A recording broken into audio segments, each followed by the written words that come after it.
I would be really amazed if any of your viewers actually thought that what they were watching in the stock market, if that was about supply and demand, were just massive amounts of money being printed in. And people get caught up. So if the prices go up, then they go, oh, this is a good thing. Look at, I'm making money, except that the value of the money goes down.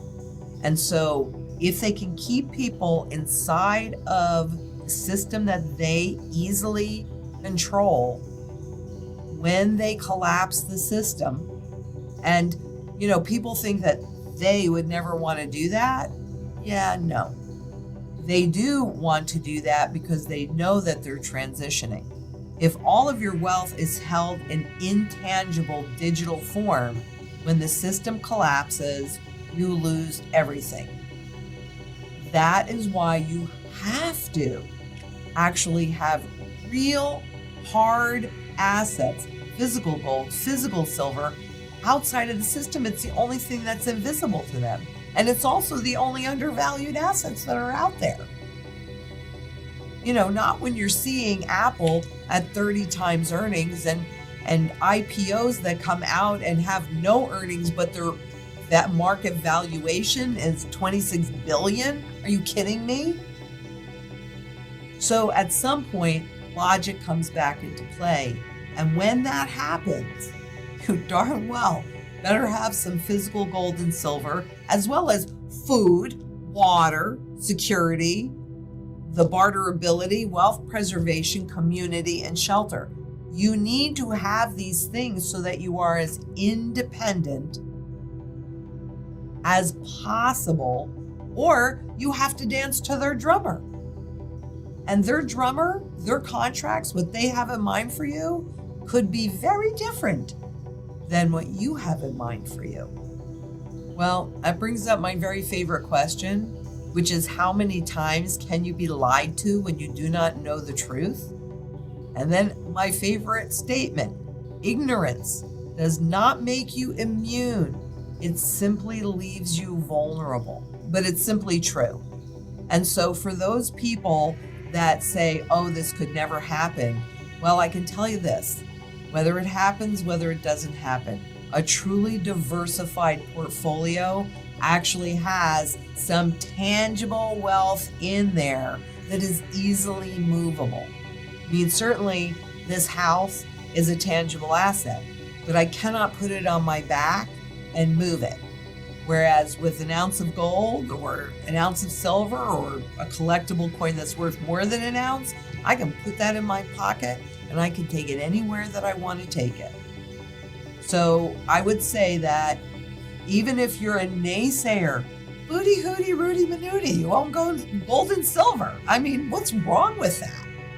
But every time a central banker comes out and says, we need inflation, what they're telling you is that the currency, the fiat currency, the government currency is overvalued and they're taking it down. And if everything you own can only be converted into that currency, well, then let the stock market go to 10 trillion. Because the last time I checked, 10 trillion times zero is still zero. Well, we've already started the movement toward MMT, modern money theory, where they just create. We've also already started the transition to UBI, Universal Basic Income. And I think as this progresses, because when you talk about the mortgages and you talk about the rents, what also need to be discussed is that those people that own those assets, and especially if you're a mom and pop, a lot of those people have been forced to liquidate their assets because they're not getting the rent in, but they still have to pay the insurance, they still have to pay the taxes, they still have to maintain the property. And so we're watching a lot of consolidation, like we do during every crisis, the massive amount of consolidation. But even more than that, in the larger corporations that are not collecting as many rents, etc., Well, those rents have been pledged as collateral for Wall Street products. So it's actually this whole kind of domino effect. It's not just they're not paying their mortgage and they're not paying their rent. There are huge consequences to both of those pieces. And we are so precarious. I should have set up the Jenga set because we are in such a precarious position. But I definitely think we will see, it's still early in the year, we could very well see a much more formal UBI program because they're not going to cut it out once they start these things. I mean, Bank of Canada has started to quote unquote taper. So they're buying a little less of the government bonds, right? We tried to taper. We tried to raise interest rates, right? It doesn't work. Once you get Wall Street addicted to this free, cheap money, that's not going to end. So they're going to have to figure out how to, well, that's the thing. I could be totally dead wrong on this, right? Except that they postponed the IBOR's interbank offer rate that became obvious. It got leaked, actually, that this was a stated interest rate. There are $640 or more trillion worth of contracts written against this rate that has to go away. They postponed it going away because they couldn't make that transition. They postponed it until 2023. We also have the Federal Reserve saying that they are most likely going to come out with a digital dollar in 2023.